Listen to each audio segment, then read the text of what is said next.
బూరి గేదండి. సనకొట్టినాడి విధానం కూడా చూడండి.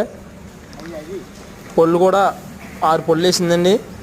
రెండో విడత దూడ పెయ్యి దూడండి. సనకొట్టు విధానం కూడా చూసుకొచ్చండి మీరు. ఇది ఉండే దూడ సనకొట్టు విధానం కానీ ఎదర సంఖ విధానం కానీ రోజు మీద పాలు 10 లీటర్లు పాలు అవుద్దండి.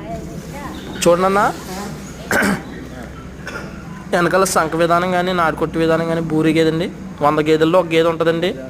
పాలు కూడా రోజు మీద 10 లీటర్ల పాలు అవుద్దండి. 2 పూట్ల పాలు చూసుకొచ్చండి. దూడ పెయ్యి దూడ చూడండి. మా అడ్రస్ వచ్చి రాజమండ్రి దగ్గర జగ్గంపేట మండలం రామవరం గ్రామం అండి.